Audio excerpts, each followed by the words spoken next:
ప్రభాత్ న్యూస్కి స్వాగతం. భారత కార్మికోద్యమ చరిత్రలో ఒక నూతన అధ్యయనం నేడు ఆవిష్కృతమైంది. దేశవ్యాప్తంగా 10 కార్మిక సంఘాలు కలిసి కేంద్ర రాష్ట్ర ప్రభుత్వాలు అనుసరిస్తున్న కార్మిక కర్షక ప్రజా వ్యతిరేక విధానాలకు నిరసనగా నిర్వహించిన సమ్మెను విజయవంతం చేశాయి. ఈ సార్వత్రిక సమ్మెలో 25 కోట్ల మంది కార్మికులు, కర్షకులు పాల్గొని చరిత్ర సృష్టించారు.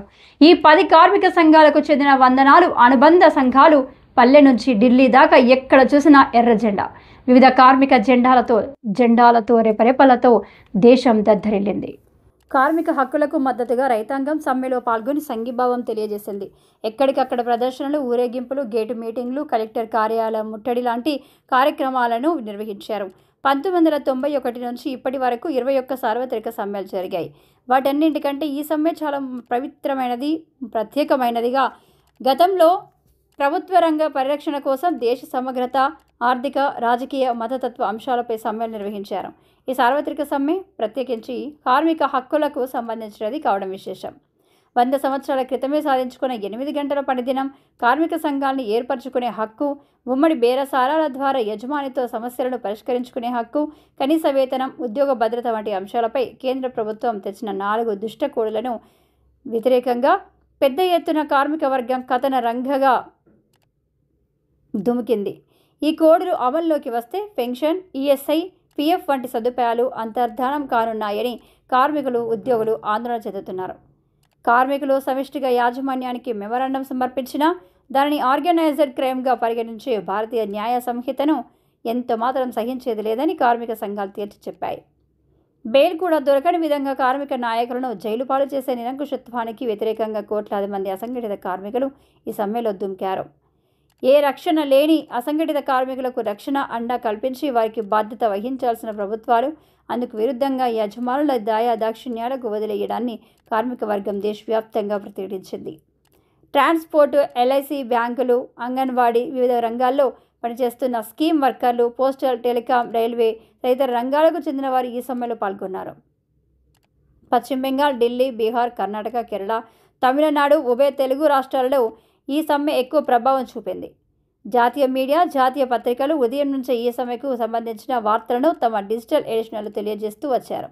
కనీసం వేతనం నెలకు 26,000 చెల్లించాలని, కాంట్రాక్టు కార్మికులను, స్కీమ్ వర్కర్లను రెగ్యులర్ చేయాలని, ఉపాధిని అవుట్సోర్సింగ్ చేయడం ఆమోదయోగ్యం కాదని, ఈపీఎఫ్, పెన్షన్ కనీసం 9,000 చెల్లించాలని, వ్యవసాయ కార్మికులతో సహా అన్ని కార్మికులకు సామాజిక భద్రత కల్పించాలని, పీఎఫ్ బోనస్లపై ఉన్న అన్ని పరిమితులు తొలగించాలని, దరఖాస్తు సమర్పించిన 45 రోజుల్లోపు ట్రేడ్ యూనియన్ నమోదు చేసుకోవాలని, ద్రవ్యోల్బణాన్ని నియంత్రించాలని కార్మిక వర్గం డిమాండ్ చేసింది. విద్యుత్ సవరణ చట్టం 2025ను రద్దు చేయాలని, ఉపాధిని ప్రాథమిక హక్కుగా చేయాలని, ఉపాధికి ఉచిత విద్య అందించాలని, ఆరోగ్య సంరక్షణ చర్యలు చేపట్టాలని, బిలియనియర్లపై కార్పొరేట్ పన్ను, ఇతర మూలధన పన్నులను పెంచాలని, భారత రాజ్యాంగం ప్రతి పౌరుడికి హామీ ఇచ్చిన మత స్వేచ్ఛ, సాంస్కృతిక బహుళత్వం, భాషా సమానత్వం వంటి వాటిని దేశ సమైక్య రక్షణకు దెబ్బతీసే చర్యలను కేంద్ర ప్రభుత్వం అడ్డుకోవాలని కార్మిక కర్షక సంఘాలు డిమాండ్ చేశాయి. వీరికి మద్దతుగా దేశవ్యాప్తంగా national journalist alias, Andhra Pradesh working journalist federation, broadcasting association ప్రదర్శనలో పాల్గొన్నాయి. వారితో భుజం కలిపి నడిచాయి. వివిధ కార్మిక సంఘాల ఆధ్వర్యంలో ప్రకాశం జిల్లా ఒంగోలులో భారీ ర్యాలీ నిర్వహించారు. కాంగ్రెస్ కార్యాలయంలో పెద్ద ఎత్తున గుమిగూడి ధర్నా నిర్వహించారు. కార్యక్రమంలో ఏపీ సిఐపిఐ కార్యదర్శి కె రామకృష్ణ, సిఐటియు రాష్ట్ర కార్యదర్శి కె ఉమామహేశ్వరరావు, వామపక్షాలకు చెందిన నాయకులు షేక్ మహబూ, ఎంఎల్ నారాయణ, చిట్టిపాటి వెంకటేశ్వరు, తదితర కుమారి, చుండూరి రంగారావు, వివిధ కార్మిక ప్రజా సంఘాల నాయకులు Kallam Subbarao, G V Kondareddy, K Anjaneyulu, CH Srinivasarao, Sriram Vijayarao, Annapurna Seshaiah, Chiranjeevi, Dama Srinivasulu, R Venkatrao, Upputuri Prakashrao, Sai, Padma, Chavali Sudhakar, Dasari Sundari తదితరులు పాల్గొన్నారు. వీరికి మద్దతుగా ఆంధ్రప్రదేశ్ వర్కింగ్ జర్నలిస్ట్ ఫెడరేషన్ ర్యాలీలో పాల్గొన్నారు. కరీముల్లా, దాసరి సునీల్, గొట్టిపాటి నాగేశ్వరరావు, ఎస్వి బ్రహ్మం, వి భక్తవత్సలం, ఎల్ రాజు, కోటయ్య తదితరులు పాల్గొన్నారు.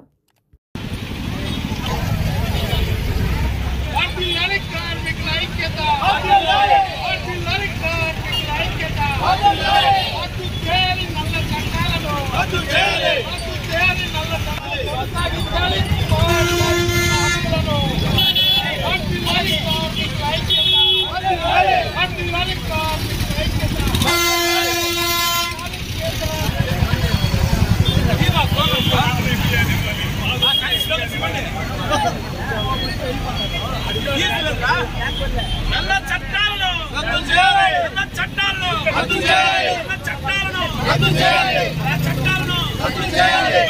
కార్మికుల రైతుల ఉద్యోగస్తుల ఐక్యత, రైతుల కార్మికుల కర్షకుల ఐక్యత, కార్మికుల జర్నలిస్టుల ఐక్యత.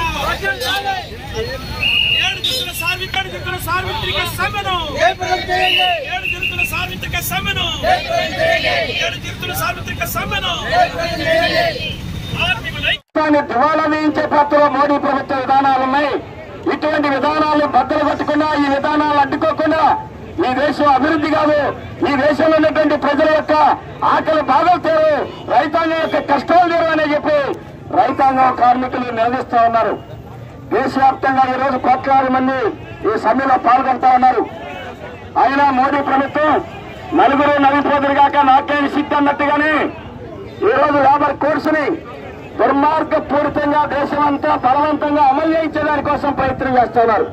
మేము అడుగుతున్న మోడీ ప్రభుత్వాన్ని, ఈ మోడీ ప్రభుత్వాన్ని బలపరుస్తున్నటువంటి తెలుగుదేశం కావచ్చు, జనసేన కావచ్చు, లేదా పరోక్షంగా బలపరుస్తున్న వైసీపీ కావచ్చు, ఇతర పార్టీలను కూడా మేము అడుగుతాము, అలా లేబర్ కోర్సు తెమ్మని ఈ దేశంలో ఉన్న ఏ కార్మికుడైనా కోరేనా అని చెప్పి అడుగుతా ఉన్నాం. ఇక్కడ ఉండేటువంటి వామపక్ష సంఘాలే కాదు, మిగిలిన సంఘాలే కాదు, బిఎంఎస్ కూడా చెప్తుంది మోడీ ప్రభుత్వం తెచ్చినటువంటి 4 లేబర్ కోర్సులనట 2 మాత్రం బాగానే ఉన్నాయని చెప్తున్నారు.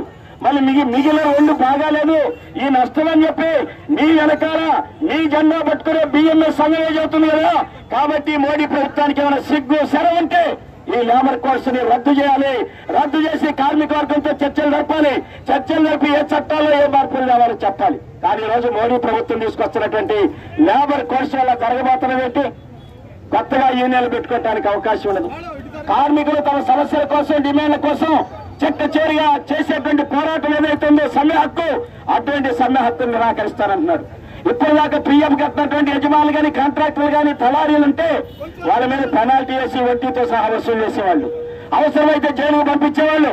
ఇప్పుడు 5 ఏళ్లైనా ఏ రకమైనటువంటి పెనాల్టీ లేదు. 5 ఏళ్ల పాటు ఏ కాంట్రాక్టర్ అయినా, ఏ దళారీ అయినా, ప్రభుత్వ సంస్థ అయినా పీఎఫ్ కట్టుకుని ఎగ్గొడితే పెనాల్టీ లేదు, జైలు లేదు. 5 ఏళ్ల తర్వాత ఆటోమేటిక్ గా కేసులు రద్దయిపోతేట చిల్లికి కూడా చెల్లించాల్సిన అవసరం లేదు. అంతేగాని ఇప్పుడు 5 ఏళ్ల పాటు కొత్తగా ఫ్యాక్టరీ పెడితే ఫ్యాక్టరీ పెట్టినటువంటి యజమాని ఏ కార్మికుడికి పీఎఫ్ గాని, ఈఎస్ఐ గాని, ప్రమాద బీమా గాని ఏమీ అమలు చేయడానికి వీలైనటువంటి కొత్త చట్టాల్లో మార్పులు చేస్తా ఉన్నారు. ఇవాళ వేతన విధానంలో మార్పులు తీసుకొస్తున్నారు. ఉద్యోగ నియామక విధానాల్లో మార్పులు తీసుకొస్తా ఉన్నాడు. ఉద్యోగ నియామకాల్లో ఇప్పటిదాకా కాంట్రాక్ట్, అవుట్ సోర్సింగ్ రకరకాల పేర్లు పెట్టారు. ఇప్పుడు మోడీ కొత్త పేరు పెడతా ఉన్నాడు, ఫిక్స్డ్ టర్మ్ ఎంప్లాయ్మెంట్ అట. ఫిక్స్డ్ టర్మ్ ఎంప్లాయ్మెంట్ అంటే ఎప్పుడైనా ఇష్టమైనప్పుడు పెట్టుకోవచ్చు, ఇష్టం లేకపోతే ఏ క్షణమైనా తొలగించవచ్చు. ఇట్లాంటి విధానం వస్తే దీన్ని హైర్ అండ్ ఫైర్ అని పిలుస్తున్నారు అమెరికాలో. ఇట్లాంటి హైర్ అండ్ ఫైర్ అని విధానం వస్తే ఏ కార్మికుడికైనా భద్రత ఉంటుందా, జాబ్ సెక్యూరిటీ ఉంటుందా, పీఎఫ్ అడగలుగుతారా, ఈఎస్ఐ అడగలుగుతారా, ప్రమాద బీమాలు అడగలుగుతారా? ఏ కార్మికుడు కూడా కనీస భద్రత లేకుండా, ఏ సౌకర్యాలు లేకుండా బానిసలుగా పనిచేయాల్సి వస్తుంది. అటువంటి కట్టు బానిసలుగా మార్చేటువంటి ఈ లేబర్ కోర్సును రద్దు చేయమని కార్మిక వర్గం అడుగుతా ఉంటే కార్మిక వర్గం మాట వినే పరిస్థితులు లేదు. రైతాంగం కొరకు మద్దతు ఇస్తున్నారు. కోట్లాది మంది రెడ్డి గతంలో జగన్మోహన్ రెడ్డి గారు భారతదేశంలో ఎవరూ సిద్ధంగా లేకపోతే ఈ లేబర్ కోర్సును అమలు చేయడానికి తిరుపతిలోనే వర్క్ షాప్ పెట్టించి ఎర్రతివాసి వచ్చి జగన్మోహన్ రెడ్డి గారు ఆ రోజు ఎర్రతివాసి వచ్చారు. ఈ రోజు చంద్రబాబు గారు 10 గంటల పని విధానం అమలు చేసేస్తా ఉన్నారు. 10 గంటల పని విధానమే కాదు, మహిళలకి సాయంత్రం 7 నుంచి తెల్లవారు ఉదయం 6 గంటల దాకా వాళ్ళకి భద్రత లేకపోతే, రక్షణ లేకపోతే ఎట్టి పరిస్థితుల్లో వాళ్ళతో మహిళలతో కూడా రాత్రులందు పనిచేస్తామని చెప్పే పాత్ర ఈ రోజు మన రాష్ట్రంలో చూస్తా ఉన్నాం. చిన్న పిల్ల, సంటి పిల్ల, 6 నెలల పాప కూడా ఈ రోజు బలైపోతున్నారు, అత్యాచారాలు గురవుతున్నారు. 8 ఏళ్ళు, 10 ఏళ్ళు, 15 ఏళ్ళు ముసలి వాళ్ళకు కూడా రక్షణ లేనటువంటిది. ఒంటరి మహిళలు రక్షణ లేదు. ఒంటరిగా మహిళలు పట్టపగలే తిరగలిగేటువంటి పరిస్థితి లేదు. ఇటువంటి పరిస్థితులు రాత్రి పూట మేము బలవంతంగా పనిచేస్తామని చెప్పి చంద్రబాబు గారి ప్రభుత్వం, పవన్ కళ్యాణ్ గారు ఇద్దరు మన మంత్రివర్గంలో తీర్మానం చేశారు. ఏం చెప్పాలండి వీళ్ళకి? మాట్లాడితే మేము మహిళలు రక్షణిస్తాం, మహిళల హక్కుల కోసం పాటుపడతాం, ఏ మహిళల మీద చేయేస్తే తారదేస్తామని చెప్తున్నాడు పవన్ కళ్యాణ్ గారు. ఈ రోజు మహిళలకు రక్షణ లేని సమయంలో నువ్వు రాత్రులందు పనిచేస్తానన్నారే ఎవరి కోసం అని చెప్పేసి అడుగుతున్నాం. ఈ రోజు ప్రభుత్వాల మీద పెట్టుబడిదారులు అదాని, అంబానీలు ఒత్తిడి తీసుకొస్తా ఉన్నారు. ఈ మధ్యనే ఎల్ఎన్టీ చైర్మన్ సుబ్రహ్మణ్యం గారు వారానికి 10 గంటలు 90 గంటలు పెంచాలట. ఇప్పుడు వరకు ఉంది 48 గంటలు, ఆయన 90 గంటలు పెంచమంటున్నాడు. ఇంకొక ఆయన ఉన్నాడు ఇన్ఫోసిస్ చైర్మన్ మూర్తి గారు, ఆయన 72 గంటలు పెంచమంటున్నాడు. ఇప్పుడు చంద్రబాబు గారు ప్రజెంట్ బీజేపీ అక్కడ అధికారంలో ఉంటే అక్కడ 12 గంటల పని పెంచేశారు. కార్మిక వర్గానికి విశ్రాంతి లేకుండా, రెస్ట్ లేకుండా బానిసలుగా పనిచేయించేటువంటి విధానం వస్తుంది. అంతర్జాతీయ కార్మిక సంస్థ చేస్తుంది. 3 ఏళ్ల క్రితం తీర్మానం చేశారు అంతర్జాతీయ కార్మిక సంస్థ. ఈ రోజు ఉన్నటువంటి మానవుడి యొక్క జీవన ప్రమాణాలు బట్టి మనిషి యొక్క శ్రమని 8 గంటలు కాదు, రోజుకి 7 గంటలకే పనిచేయించాలి.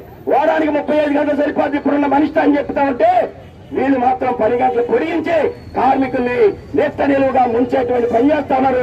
ఇది ఎవరి కోసం, ఎవరి బాగు కోసం అంటే అదానీ అంబానీలకి అడ్డాగా మార్చడం కోసం. ఈ రోజు మనం చూస్తా ఉన్నాం అదానీ అంబానీల యొక్క ఆస్తులు ఏ రకంగా కొట్లబడుతున్నాయో మనం చూస్తా ఉన్నాం. ప్రజల యొక్క ఆస్తులు పీల్చి పిప్పి చేసి, రక్తమాంసాలు పీల్చి పిప్పి చేసి రాబంధులు లాంటి కోటీశ్వరులకి, పెట్టుబడిదారులకి, కార్పొరేట్ సంస్థలకి దారాదత్తం చేస్తున్నారు. ఇటువంటి విధానాన్ని ప్రతిఘటిస్తున్నటువంటి కార్మిక వర్గం మీద కన్నెర చేసి కత్తి దూసేదానికోసం ఐపీసీ యాక్ట్ లో కూడా మార్పులు తెచ్చారు. ఇవాళ పోలీసులకి పూర్తి హక్కులు ఇస్తా ఉన్నారు. ఒకప్పుడు ఒక మనిషిని పోలీస్ స్టేషన్ తీసుకెళ్తే పోలీసు ఎంక్వైరీ కోసం 24 గంటల లోపు కోర్టులో సబ్మిట్ చేయాలి. ఇవాళ ఇప్పుడు మోడీ తెచ్చినటువంటి విధానాల వల్ల 24 గంటలు కాదు, ఎన్ని రోజులైనా ఎన్ని గంటలైనా విచారించే పేరుతో పోలీస్ స్టేషన్ లో అట్టి పెట్టుకోవచ్చు. ఇది వస్తే ఏ మనిషి అయినా స్వతంత్రంగా ఉండగలుగుతారా? ఈ దేశంలో ప్రజాస్వామ్యం ఉంటుందా? ప్రజాస్వామ్యాన్ని మంటగలిపి పౌరుల యొక్క హక్కులకి భంగం కలిగించే పాత్ర ఈ రోజు మోడీ ప్రభుత్వం వహిస్తూ ఉంది. వీటన్నిటి మీద ప్రజల్లో తిరుగుబాటు, అసంతృప్తి, రైతాంగం, కార్మికులు రోడ్డెక్కుతున్నారు కాబట్టి ఈ ఉద్యమాలు పక్కదారి పెట్టించేదానికోసం, ప్రజల మధ్య చీలికలు వచ్చేదానికోసం, మతోన్మాదం పేరుతో, రకరకాల పేరుతో ఈ రోజు ప్రజల్లో చీలికలు తీసుకొస్తున్నారు. ఈ ఇటీవల కాలంలో జరిగినటువంటి పహల్గాం ఉగ్రవాద దాడి మనం చూసాం. పహల్గాం అనేటువంటిది ఒక పర్యాటకుల క్షేత్రం. అది అట్లాంటి చోట కేంద్ర ప్రభుత్వం, మోడీ ప్రభుత్వమే భద్రత కల్పించాలి. అట్లాంటి భద్రత కల్పించాల్సిన దగ్గర వైఫల్యం చెంది భద్రత కల్పించకుండా 26 మంది బలవటానికి కారణమైంది ప్రభుత్వం. 26 మందిని బలి తీసుకొని ముస్లింలు ఎక్కడుంటే అక్కడ ఏరేయండి అంటున్నారు. ఇవాళ ముస్లింలు ఏరేస్తే ఈ రకంగా దేశంలో హిందూ ముస్లిం తగాదులు, హిందువులకి క్రైస్తవులు తగాదులు పెట్టి ప్రజల మధ్య జుట్లు మురేసి కార్పొరేట్ సంస్థలకి నైవేద్యం సమర్పిస్తున్నారు. అందుకే మేము కార్మిక వర్గాన్ని చెబుతున్నాం, బీజేపీ ప్రభుత్వం ఇటు కార్పొరేట్లకి వాళ్ళ ప్రయోజనాలకి లాభం చేకూర్చే పత్రం కార్మిక చట్టాలని, రైతాంగాన్ని ముంచుతూ ఉంది. రెండో వైపు మతోన్మాదాన్ని అడ్డం పెట్టుకుని ప్రజలను ఐక్యంగా కొన్ని చేస్తుంది. ఈ విధానాలను తిరుగుబాటు చేసి అడ్డుకోకపోతే భవిష్యత్తులో మన హక్కులు ఉండవు, రాజ్యాంగం ఉండదు, ప్రజాస్వామ్యం ఉండదు, ప్రభుత్వాలు, సంస్థలను ఇటువంటి వాటన్నిటిని కాపాడుకోవాలంటే ఈ రోజు ఏ రకంగా అయితే కథం దొక్కుతున్నామో భవిష్యత్తులో కూడా అదే కథం దొక్కి మోడీ ప్రభుత్వాన్ని, మోడీని బలపరుస్తున్నటువంటి పార్టీలను బుద్ధి చెప్పి తగిన గురిపాఠం చెప్పే పాత్ర రాబోయే రోజుల్లో కూడా మనందరం ఐక్యంగా పోరాడాలని నాకు ఈ అవకాశం ఇచ్చిన నాయకత్వానికి మీ అందరికీ ధన్యవాదాలు తెలియజేస్తూ సెలవు తీసుకుంటా ఉన్నాను.